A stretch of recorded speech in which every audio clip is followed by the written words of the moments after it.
எடப்பாடி பொருந்தி எந்த பயணத்தில் போவார்? முக்கியமாக அணி அமைப்பதற்கான திட்டங்கள் எப்படி அமையும்? அணியெல்லாம் அவருக்கு அமையாதுங்க. கட்சியை அவர் கைப்பற்றிட்டாரு. 214 கூட ரெட்டலையில் எடப்பாடி ஒரு ஆப்ஷனாக வச்சுக்கிட்டு மற்ற இடங்களில் பார்கெயின் பண்ணுவாங்க. விக்கிரவாண்டி எலெக்ஷன்லே எடப்பாடியை திமுகவுக்கு பி டீம்னு அண்ணாமலை சொல்லிட்டாருன்னா இது மோடி அமித்ஷா கன்கரன்ஸோட சொல்லக்கூடியது தான். ஸோ இந்த நம்பிக்கையை பெறதுக்கு நம்ம களமாடுவோம்னு எடப்பாடி பழனிசாமி களமாடுறாரு. பாஜகவோட அவர் காம்ப்ரமைஸ் பண்ண மாட்டார். பன்னீர்செல்வம் போனதுனால இன்னொரு லெவலில் பாருங்க, 33 இருந்தது 20க்கு போயிட்டார்ல. ரெட்டை தலைமையில் 33 இருந்தவர் 20க்கு போயிட்டார்ல. சட்டமன்றம் கடைசியாக இருந்ததுக்கு அதையும் பார்க்கணுமில்ல. அப்போ பன்னீர்செல்வம் தானே இந்த பன்னீர்செல்வத்தோட நீக்கம் தானே இவர் அபகரிக்க பார்க்குறாரு. இந்த பெரிய தாக்கத்தை உண்டாக்கி இவரை பலவீனப்படுத்தியிருக்கு. தமிழ்நாட்டில் ஈர்ப்பு சக்தி மக்கள் தலைவர் எம்ஜிஆருக்கு இருந்து இப்போ ஈர்ப்பு சக்திங்கிறது சீமான் ஈர்ப்பு சக்தி உள்ள ஒரு தலைவர் தான். கட்சி பலத்தோட தன்னோட சுய ஈர்ப்பு சக்தியில தான் அவர் நிற்கிறார். நீங்க எடப்பாடி மட்டும் ஈர்ப்பு சக்தி இல்லாத தலைவர் ஏன்னு சொல்றீங்க? அது எம்ஜிஆர் ஜெயலலிதா போன்ற ஈர்ப்பு சக்தி உள்ளவங்க இருந்த கட்சியில அவரு அரசியல் நிக்கணும்னா மற்றவங்களை வெல்ல வைக்கணுமா? அவர் கேட்டா கேட்காரு, கேட்கலன்னா போறாரு. அவர் கட்சியை பிடிச்சிட்டாரு. கட்சியை பிடிச்சிட்டு 13 வருஷம் கலைஞர் மாதிரி இருப்பாரு. நமக்கு என்ன ஆயிப்போச்சு? எடப்பாடி கூட்டணி அமையாது. 1-1 தான் முக ஸ்டாலினை தோக்கடிக்க முடியும். சீமான் தனிச்சு தன்னை முன்னிறுத்தி போகத்தான் விரும்புவார். விஜய் அவர் எனக்கு 214 கேண்டிடேட்டை போட்டு அவர் போடுவாரான்னு எனக்கு டவுட்டாக இருக்குது.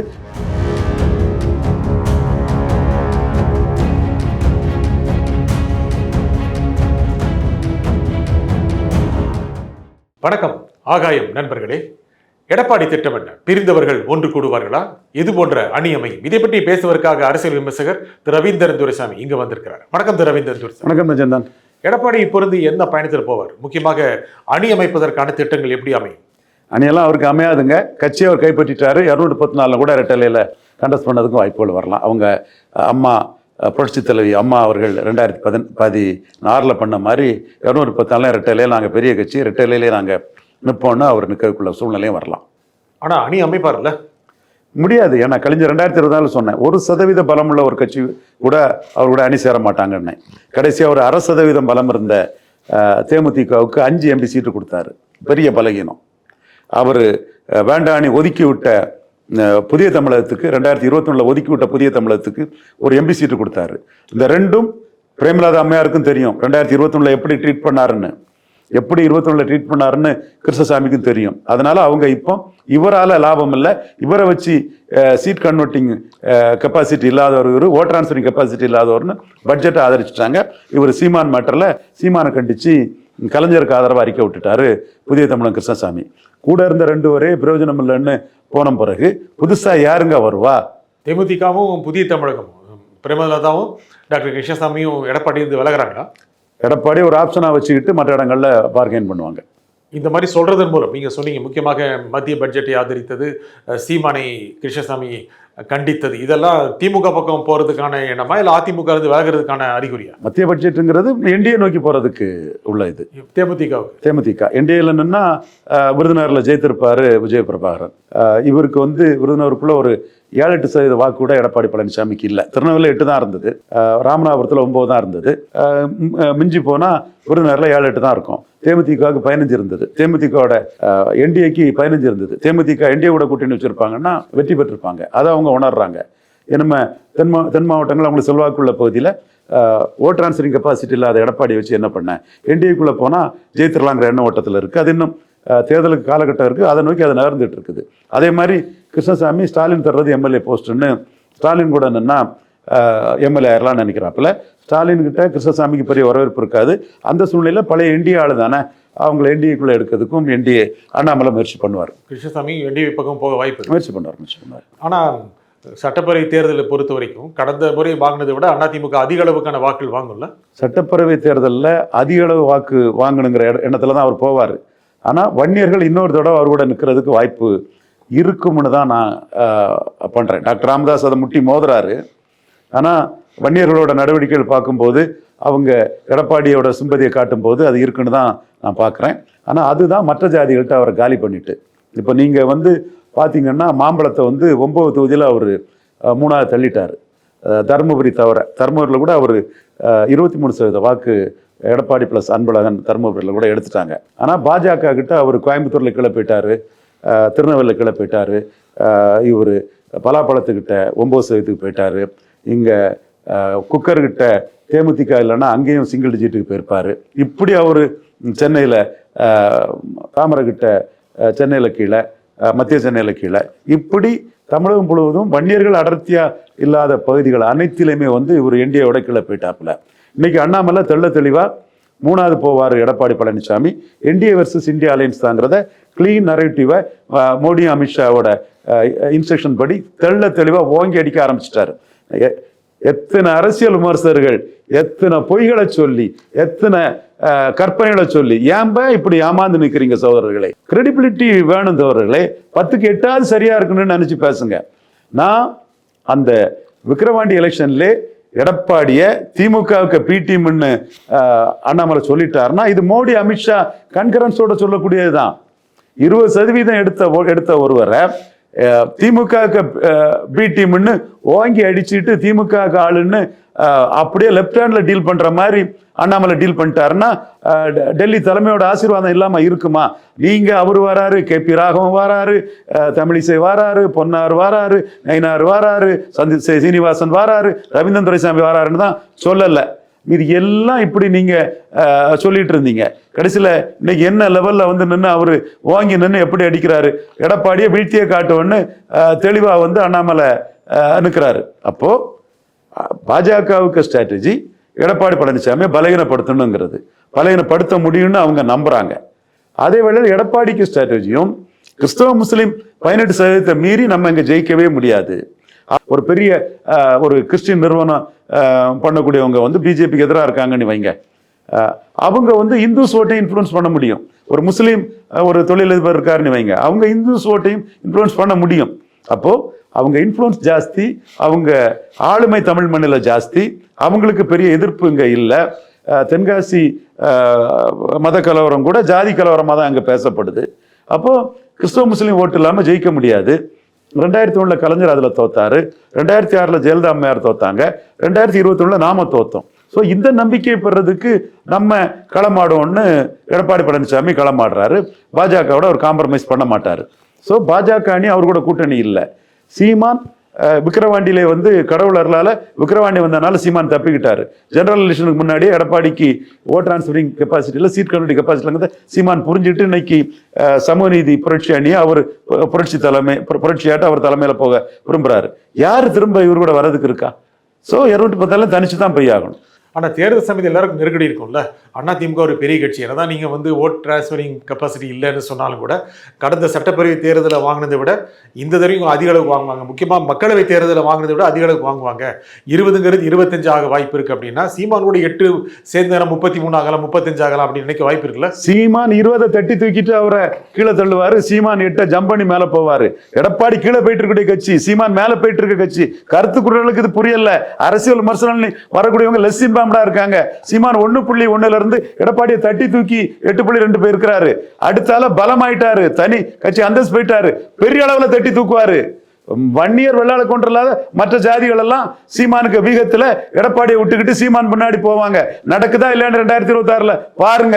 சும்மா மற்ற ஜாதிகள்லாம் ஏமாளிங்க, இழிச்சவாங்க, கேனையங்க, யாரோ தங்களுக்கு எதிரான எண்ணம் கொண்டவங்க அரசியல் அதிகாரத்துக்கு வர்றதுக்கு ஓசியில ஓட்டுட்டு போட போவாங்கன்னு நினைக்கிறீங்களோ? சமூக நீதி சூறையாடல் பெருச்சாலி அடிச்சு வாழை பிடிச்சு அடிக்கிற மாதிரி அடிச்சு தூக்கி வீசுவோம் பாருங்க பொறுத்திருந்து. அதுல சீமான் பிளாட்ஃபார்ம் கொடுத்தாருன்னா சீமான், அண்ணாமலை அந்த பிளாட்ஃபார்ம் கொடுத்தாருன்னா அண்ணாமலைக்கு. ஆனா எடப்பாடி தன்னுடைய திட்டங்கள் வச்சிருப்பார்ல, அவரும் சூழ்ச்சிகள் வச்சிருப்பார்ல, அவருக்கும் திட்டங்கள் இருக்குல்ல. எந்த மாதிரி நீங்க சொன்ன மாதிரி மற்ற ஜாதியில ஓட்டுகளை வெல்றது அப்படிங்கிறதுக்கு கண்டிப்பா எடப்பாடியை நான் அண்டர்ஸ்டிமேட் பண்ணல. நாடார்கள் சேர சோழ பாண்டியர் தென்னிந்தியாவை ஆண்ட அரச மன்னிமரன்னு ஜெயலலிதா அம்மையார் சொன்னது சரிதான்னு சொல்லிட்டு நாடார்கள் மத்தியில் உள்ள கோபம் குறையும். ஒன்று இல்லைன்னு அடிச்சு தள்ளிட்டாங்க. கொங்கு நாடார்களும் இவர் அடுத்த வீழ்த்த போறாங்க. மூப்பர்னு சொல்லக்கூடிய கொங்கு மண்டல நாடார்களும் எடப்பாடி ஜெயலலிதா சொன்னதை சொல்லாம இவருக்கு நானும் தடுக்குதுன்னு வீழ்த்த போறாங்க. எப்படி வராருன்னு பார்ப்போம். அதை ஆனா இப்போ நிறைய கூட்டம் நடத்திட்டு இருக்காரு. தோற்றது தொடர்பாக நிர்வாகிகள் கூட்டம், அதுக்கப்புறம் மாவட்ட செயலாளர் கூட்டம் ரத்தானது, அப்புறம் சிறப்பு அவசர செயற்குழு கூட்டம் நடைபெறுது. இதெல்லாம் வச்சு பார்க்கும் பொழுது எப்படி இழந்த ஓட்டுகளை திரும்ப பெறுவது அப்படிங்கிற ஒரு திட்டம் வகுக்க வாய்ப்பு இருக்கு இல்லையா? நான் சட்டப்பேரவை தேர்தல், அவர் முதலமைச்சர் ஆகணுங்கிற போட்டி போடுற தேர்தல். அதிமுக அவர் தான், அதில் மறுக்க வரல. 19% பார்லிமெண்ட்ல எடுத்ததோட 20% எடுத்துட்டார், உண்மைதான். அவர் புரிய விட மாட்டார், உண்மைதான். ஆனால் அவர் கூட யாரும் கூட்டணி அமைக்க வாய்ப்பு இல்லை. சமூக நீதி சூறையாடலுக்கு எதிராக அவர்கிட்ட அவருடைய வாக்கு வங்கியும் குறையுங்கிறதையும் நான் டிக்ளேர் பண்ணுறேன். நான் வந்து அவர் ஒரு சீட்டு சகோதரர் சவுக்கு சங்கர் சொன்னார் 22 சீட்டு எடப்பாடி ஜெயிப்பாருன்னார். ஒரு சீட்டு கூட ஜெயிக்க மாட்டாருன்னு சொன்னேன், ஒன்றும் ஜெயிக்கல. 20 சீட்டில் காங்கிரஸ் கூட்டணின்னு சொன்னார். டெபாசிட் வாங்குறதுக்காக காங்கிரஸ் கூட்டணி வருவாங்க, ஸ்டாலின் கொடுக்குறது எம்பி போஸ்ட்ன்னு நடக்கலை. அவர் சொன்னது நடக்கலை. விடுதலை சிறுத்தைகள் 5 சீட்டுக்கு வருவாங்கன்னு. அது வன்னியர் கட்சி பொருந்தா கூட்டணி ஆயிரும். இப்போ வன்னியர் கட்சின்னு voting pattern காட்டிட்டா, voting pattern Vanniyar கட்சின்னு காட்டிட்டாங்க. 10.5 கட்சின்னு காட்டிட்டா அதை அடுத்தால கமல்ஹாசனுக்கு 5 சீட்டுன்னாரு. கமல்ஹாசன் ஸ்டாலின் டைம்ஸ் தான் போவாருன்னு நான் சொன்னது தப்பாட்டம் ஆயிருக்கு, மறுக்கல்ல. 10 கட்டு சரியா இருக்கிறவன் தப்பா போனதையும் ஒத்துக்கிறேன். நான் 15% நிறுத்தம்னு சொன்னேன். 1/2% தேமுதிக 5-6% ஓட்டை கான்ட்ரிபியூட் பண்ணி தள்ளிட்டு, அதுக்கு நான் செக்மெண்ட் வைஸ் ஆதாரத்தையும் சொல்றேன். 10.5 கொடுத்தது வன்னியர் மத்தியில் ஒரு ஆதரவு இருக்கும். ஆனால் இந்த அளவுக்கு டாக்டர் ராமதாஸ் விழுந்து எடப்பாடி வன்னியரின் பெருந்தலைவராக வருவார் நான் நினைக்கல. இந்த அளவுக்கு டாக்டர் ராமதாஸ் விழுந்து வன்னியர் பெருந்தலைவராக எடப்பாடி வருவார்னு நினைக்கல. இந்த 2 தான் எனக்கு கணக்கில் தப்பாச்சு. ஆனால் ஐயா பாலசுப்ரமணிய ஆயத்தனோட டிவியில் 30% மேலே போட்டாங்களே, அதில் 10% டிஃபரன்ஸ் இருக்க. நான் சொன்னதில் 5% டிஃபரன்ஸ் இருக்கு. அப்போ நியர்பை சொன்னது நான் தானே.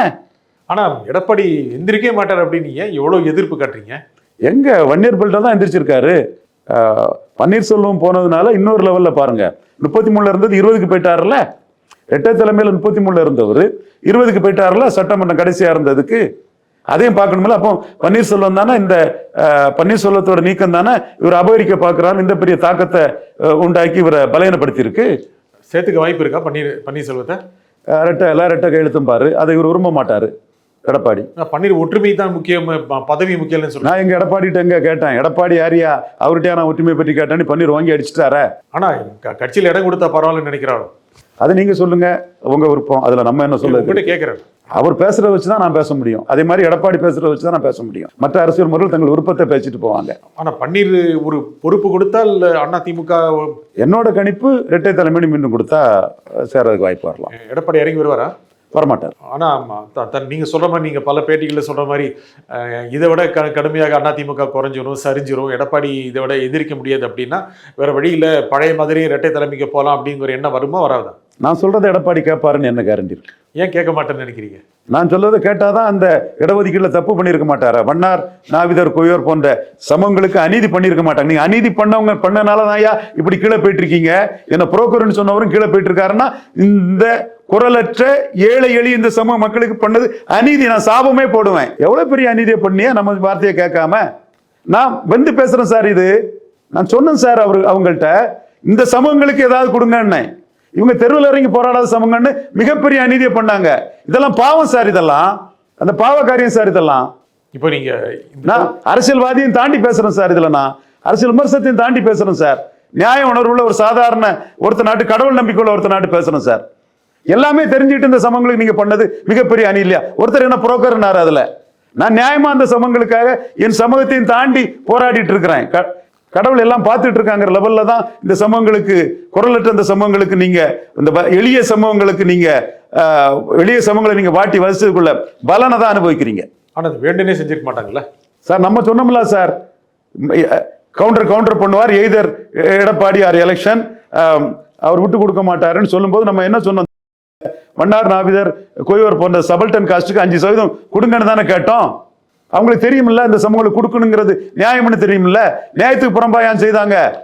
சரி, நீங்க எவ்வளவு விமர்சனம் பண்றீங்க. அடுத்த தேர்தல் முன்னால அந்த மாதிரி ஒரு நிலைப்பாடு எடுத்தாங்கன்னா அவர் எங்க எடுக்க முடியும்? ஸ்டாலின் தான் எடுக்கணும். நம்ம எடப்பாடி சொல்லல ஆட்சிக்கு வந்து எதாவது செய்வோம் அப்படின்னு. இன்னும் எவ்வளவு நாள் இருக்கு. இன்னைக்குள்ள அரசியல்ல அவர் வந்து டிக்ளைன் ஆகிட்டு இருக்கிறாரு. அவர் கூட யாரும் கூட்டணிக்கு வரமாட்டாங்க. நம்பகத்தன்மையற்றவருங்கிறது தான் அவரோட மெயின் பாயிண்ட். சசிகலா மேட்டர்னாலும் சரி, பன்னீர் மேட்டர்னாலும் சரி, ரெட்டலை வாங்கிட்டு மோடியை டிச் பண்ணனாலும் சரி. பட் அரசியல் களத்துக்குள்ள ரெட்டலை வாங்கிட்டு மோடியை டிச் பண்ணாதான் நமக்கு மேட்டர். ஆனா இன்னும் நாள் இருக்கு தேர்தலுக்கு. குறைஞ்சபட்சம் 1 வருஷம் 4 மாதங்களாவது தேர்தல் பணியில் ஆரம்பிக்கிறதுக்கு. நீங்களே சொல்றீங்க, நீங்க பல பேட்டிகளில் சொன்ன மாதிரி ஒரு ஷ்ரூட் பொலிட்டிஷியன் எடப்பாடி இந்த கணக்குகள்லாம் சரி பண்ணிட்டு எந்திரிச்சு நின்று எல்லாருக்கும் என்னென்ன சாட்டிஸ்ஃபை. ஈர்ப்பு சக்தி இல்லாதவர் நான் சொன்னாங்க. அதுதானங்க நடந்தது ஈரோடு கிழக்குல. ஈர்ப்பு சக்தி என்ன? ஈர்ப்பு சக்தின்னா ஒருத்தர் வந்தா கூட்டம் தானே கட்டிட்டு ஏறணும். ஒருத்தருக்கு எல்லா ஜாதியிலையும் காஸ்ட் நியூட்ரலாட்டு வாக்கு விழணும். இவருக்கு அப்படியே அவள் வந்து வெள்ளாள கவுண்டர் நமக்கு அதிகாரம்னு 65% போட்டாங்க. தமிழ்நாட்டுல யாருக்கு ஈர்ப்பு சக்தி இருக்கு? எந்த அரசியல்வாதிக்கு? தமிழ்நாட்டில் ஈர்ப்பு சக்தி மக்கள் தலைவர் எம்ஜிஆருக்கு இருந்து இப்ப யாருக்கு இருக்கு? இப்ப ஈர்ப்பு சக்திங்கிறது சீமான் ஈர்ப்பு சக்தி உள்ள ஒரு தலைவர் தான். கட்சி பலத்தோட தன்னோட சுய ஈர்ப்பு சக்தியில தான் அவர் நிற்கிறார்.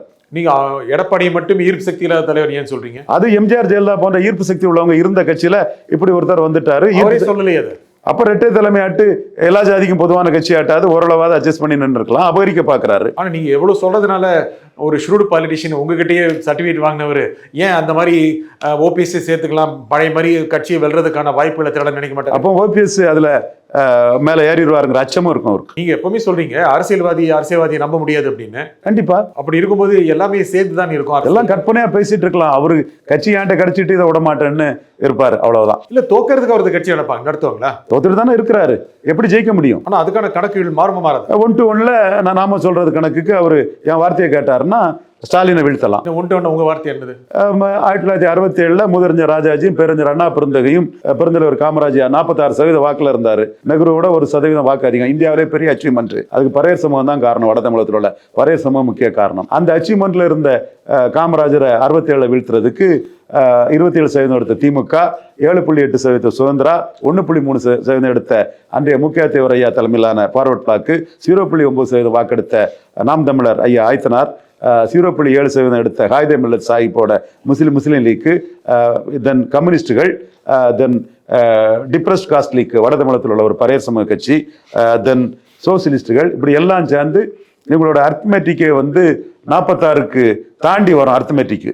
அந்த அர்த்மெட்டிக்கை வச்சுக்கிட்டு மக்கள் தலைவர் எம்ஜிஆர் துப்பாக்கிச்சூடு, இந்தி போராட்டம், உணவு பற்றாக்குறை, இந்த மாதிரி இஷ்யூஸ் எல்லாம் உருவாகி 1-1 இவங்க வந்து 6% வாக்கு காமராஜ் இழந்தாரு. இவங்க வெற்றி பெற்றாங்க. இந்த மாதிரி இன்னைக்கு 47% வாக்கு ஸ்டாலினை முன்னிறுத்தி எடுத்திருக்காங்க. இந்த ஸ்டாலினை வீழ்த்தணும்னா இந்த 49% வாக்குகளும் 1-1 ஒன்னா சேர்ந்தாதான் வீழ்த்த முடியுங்கிறது தான் என்னோட ஆணித்தரமான கருத்து. அதற்கு நான் உழைக்க தயாரா இருக்கிறேன். அதற்கு நான் செயல்பட தயாரா இருக்கிறேன். என்னோட கான்டாக்டுகளை 2026க்கு முன்ன நான் முன்னெடுத்து அதுல நான் ஒரு பிளேயர் ஆட்டு தமிழக அரசு களத்துக்குள்ள வெறும் அரசியல் விமர்சகர் அல்ல, ரவீந்திரன் துரைசாமி டிசிசிவ் பிளேயர் அப்படி நான் நிரூபிக்கிறதுக்கு நான் விரும்புறேன். உங்க சொல்படி கேட்டால் எடப்பாடி வெல்ல முடியும். 4 இருக்கு, பார்ப்போம். இல்ல நீங்க அதான் இப்ப சொல்ல வந்தீங்க. 4 இருக்கு, பார்ப்போம். இது ஒண்ணுதான் ரொம்ப பெருசா விளக்கம் கொடுத்தது காரணம். நாட்கள் நிறைய இருக்குது. இப்பவே அதுக்கு எல்லாரும் தயாராக மாட்டாங்க.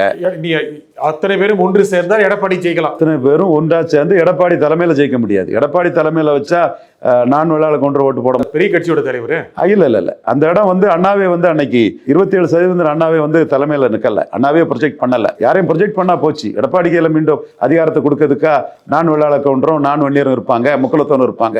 அதுக்கு அதை முடிஞ்சு போச்சு எடப்பாடிக்கு. இந்த சமூகங்கள் எடப்பாடி ஏத்துக்க மாட்டாங்க. ஜெயிக்கிறதுக்காக எடப்பாடி உடைக்கணும். இல்லைன்னா நீங்க சொல்ற மாதிரி வீணா போட்டு யாருக்கு என்ன? நீங்க வழி இருக்குன்னு கேட்டீங்க. நீங்க கேட்டதுக்கு தான் இப்ப கான்ட்ராடிக்ஷன் ஆகிறீங்க. இல்லைன்னா அவரு இதை விட கீழே போவாரு. இல்ல நீங்க சொல்றீங்க அவரு அரசியல நிக்கணும்னா மற்ற கூட வெல்ல வைக்கணுமா சார்? இந்த ஒண்ணுதான் ஸ்டாலினை தோக்கடிக்க வழி சார்.